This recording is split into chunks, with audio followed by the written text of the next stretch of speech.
How crazy was your ex? Key in my car, breaking and entering, eating my sandwich. Oh, that's These were some of the diabolical. crazy things my ex did. So here's a story about the wildest person I've ever been with, named Angie. It was my third year of college, and I was heading to the woods to Angie smoke, sound and I like see she a get woman down. hysterically crying. I was like, hey girl, you look like you're having a rough go of it. You want to smoke some sticky icky? She hesitates at first and says, sure. So we begin walking to the woods, and all I could think about was how easy it'd be to kidnap her. She had no idea who I was, and now we're walking somewhere where no one would hear her scream. Facts. Talk about a rookie mistake. But lucky for her, I had morals. But that's a No red rope. flag. Anyway, she introduced herself. Hey, I'm Angie. Pleasure to meet you, Angie. I'm Steve Storms. You're lying. Nope, that's my real name. That's crazy, because I have a thunderstorm tattoo in the back of my neck. Here, push my hair aside and you'll see. So I stand behind her, palm her hair, and immediately get aroused. Johnson's like, whoa, we doing this right now? Relax, this is step one. What was that? Oh, yeah, Facts, first base. lovely tattoo. Anyway, we get to the woods, we're laughing, having a good time when I say, so what got you all hot and bothered? Well, I just broke up with my boyfriend. Johnson's like, game on. I said, oh, that's Bro, no, I ain't gonna lie. It's so many red flags in this story, like, instantly, bro. Like, and on top of that, one thing I have to point out, she got lopsided titties, bro. Like, why is one cleavage up here and the other cleavage, like, right here, bro? Like, she was a walking red flag, and her name was Angie. Come on. terrible to hear, all while barely making eye contact. She was wearing a low-cut shirt, and it was cold outside. A little hard to make eye contact, you know? Plus, drugs were impacting my decision-making. Sober me is respectful me. High me is fun bags pretty. So after our smoke session, I spit some game and get her number. Now, I'd planned on giving her some time to recover, as she just went through a rough breakup, but after a few days of texting, my Johnson's like, put it in! So I invite her back to my place for a movie. She agrees, and for the first 20 minutes, things are going well, until she brings up her RA. Talk about how hot he is, and how sometimes she sneak into his room and hide under his covers. Needless to say, this was a huge turnoff, and my Johnson was like a deflated balloon. Party over. So once the movie was done, I asked her to leave. The next day, she goes back to flirt texting me, but I wasn't having it. I'm like, girl, why are you writing this to me? Shouldn't you be sending this to your RA? She goes, no, it's not like that. We're just friends. I'm like, yeah, okay. Then my Johnson's like, psst, psst, remember those nips? I'm like, damn, Jim, come up with a compelling argument. Well, I guess I could give her another chance. So I invite her over again for another movie, but this time my roommates aren't leaving. They're like, we gave you the room the other day and you dropped the ball. I'm like, that's a valid point. Whatever. We'll just all watch it together. 10 minutes in and she starts texting me. This movie's boring. Wish we were doing something more interesting. Hey. So after pondering for a moment, I said out loud, hey, Ange, you want to go in my room? Sure. Then 2 quick high fives to my roommates later, and we're doing the dirty. And this chick was wild. Moaning, contorting her body, whispering in my ear, you're so big. It was magical. Afterwards, I'd even smoked cigarettes and somehow had one in my mouth. I'm like, damn, girl, that was some good fucking. Anyway, Angie came over again a few days after. Bro, this is all red flags, bro. Oh man, this is bad. And mind you, only like 2.5 minutes in.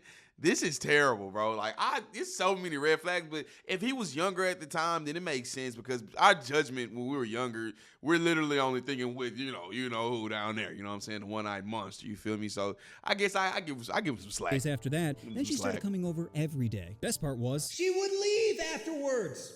Okay, it was the dream. That's also a red flag too. Red flag. But what I neglected to realize was how lazy it'd make me. You see, when a guy's hunting for Kitty, he's on his A game, freshly trimmed, looking sharp, and smelling like a burrito in a nightclub. But when Kitty's guaranteed, we get lazy. I'll give you an example. Every Tuesday and Thursday, I'd go to karate in the morning. Afterwards, I'd head back to my room where Angie be in my bed waiting for me. Now, normally I'd shower first, as I just sweat my balls off, but one day she presses me up against the door and starts me. I'm like, hey! If you don't care, I don't care. And this only made me get lazier. Because not only did I stop showering before baby making, but I stopped showering after. That stank just be following me around. Oh, no, whoa. Why does it smell like shit and shame in here? And because Poon was guaranteed, I stopped hunting for Kitty altogether. Why go to the bar and spoon feed White Claws into a chick when I already had one back in my room, ready to swallow whatever I did? Let's go dancing for 45 minutes as I dry hump you into thinking I'd be good into the bedroom. Bitch is already in my bed twerking. So this continued for the rest of the semester until we're about to head home for the summer. Angie texts me saying, come to my room. We need to talk. Now, normally I'd be freaking out, thinking she's about to say she's pregnant, but there's no way. Because sure, we were talking on the regs, but she was so good at taking birth control. Every day at 4 p.m., no matter what was happening, she'd snap and say, Pills, it's not even like she set alarms. She just had a baby-ending spider sense. Time to die, kid. So I went up to her room and she says, do you want a date? Because you'll be living off campus next year, and this won't be as simple as going down a flight of stairs to see one another. That's a good point. You know what? Let me think about it. So after a day of pondering, I was like, oh, Hell no. Because even though we had great chemistry in the bedroom, the bitch never laughed at my jokes. I'd be killing in the school pool, and she'd just be floating there motionless, like Matthew Perry's corpse. Start swimming, buddy. Anyway, I meet back up with Ange and rubbed it in the best way I could. She seemed to take it all right, not realizing her brain was beginning to tweak. That summer, I'm on Facebook, posting on a bunch of hotties' walls, not realizing Ange was seeing this, bugging the f*** out. So much so, she would call up my friends hysterically crying. Friends be like, well, you aren't dating, so what's the problem? The problem being, Ange's feelings had tied up her logic, and had no plans of setting them free. Fast forward to the beginning of fall semester, and my roommates and I are having a party. Things are going great until Ange comes over and starts cock-blocking the shit out of me. She wasn't even pretending. So, look, all right, look, I'm going to give y'all some game real quick, okay? So that y'all don't have to go through this in y'all experiences, okay? No matter how cool she is with no title, no commitment, none of that. No matter how cool she is with that initially, at some point, she's going to want more, bro. That's just how it goes. She's going to want more. Even like it could be smooth until it's not. And even if she plays it cool in the back of her subconscious, bro, she wants more. And she's never going to be okay with the fact that y'all are doing what y'all are doing. That is free game 101 no matter how, like, hear me out. No matter how cool she is about not having commitment, not having obligation, at some point, it's gonna become an issue. If it's not already an underlying issue, women will agree to stuff just to get your buy-in. They'll agree to what you're selling them. Y'all gotta stay woke, man. Y'all gotta stay woke. At one point, she sits down in the middle of King's game going, I want to play. We're kind of in the middle of, whatever, here's some cards. So I go back to macking on the chick next to me when Ange says, I have to go to the bathroom. Ladies, come with me. Keep in mind, she doesn't know any of the women there. So they all pile in the bathroom. I'm looking at the guys going, this isn't good. A few minutes later, they come out, and surprise, surprise, none of them want to play anymore. I'm like, Ange, what did you say to them? She goes, nothing. I'm like, all right, that's it, bitch. Get the f*** out. She starts to cry, pretending she's the victim, but I could care less. I knew with her around, I was never getting laid. Never. So I said, get out of here. A few days later, I'm walking to a bar when I see one of my friends across the street. I'm like, Adrian.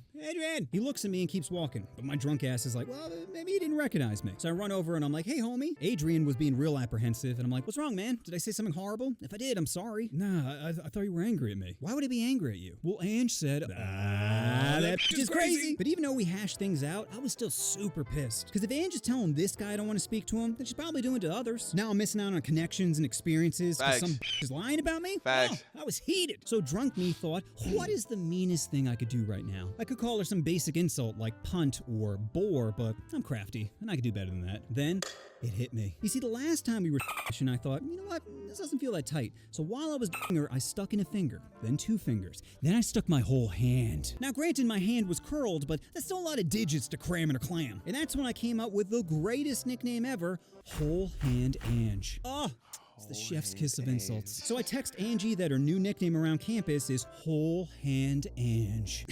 Needless to say, she did not take it very well and texts back literal death threats.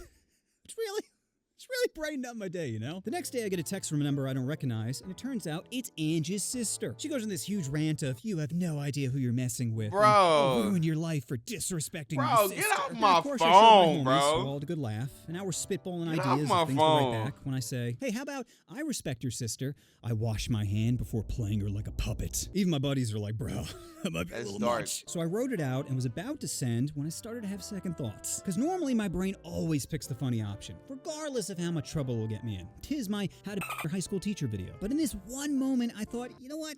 I probably should let this go. However, I didn't let anything else go. Over the next few weeks, I'd get DMs from guys on Facebook threatening to beat the shit out of me, and I'd always respond back with, you are adorable. Because I get they're trying to protect someone who's spoon-feeding them lies, but threatening someone on Facebook is like a 10 with herpes. That's flashy at first glance, but ultimately worthless. It's also funny to me that Ange was telling people I'm harassing her, as she's encouraging people to harass me. Like, damn girl, you don't see any projection here? And even though she seemed hyper-fixated on me, I could care less about her. Because no matter how many times I never loved her. So I didn't have this emotional desire to get revenge. But I did enjoy seeing her. Because every time we'd bump into each other, she'd scream, I fucking hate you! And just think for a moment how much power that is. Facts. My mere presence is enough to ruin someone's day. Yeah.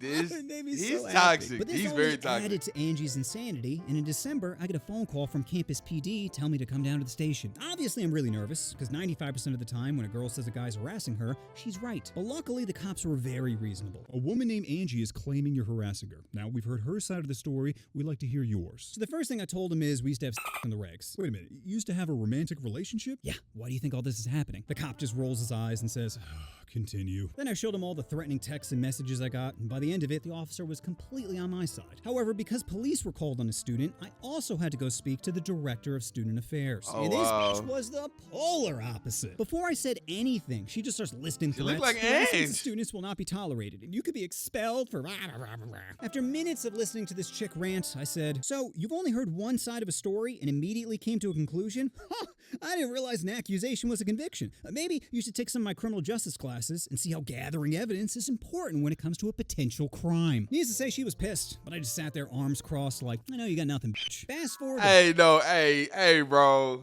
Hey, he is an asshole, bro. Like, yeah, I know people probably really can't stand him. Like, oh man, nah, but he got a point though, man. It's unfortunate that like, and don't get me wrong, like, and I want to be very clear on this. I will never support women being mistreated, women being stalked, women being victims. I will never support that, right?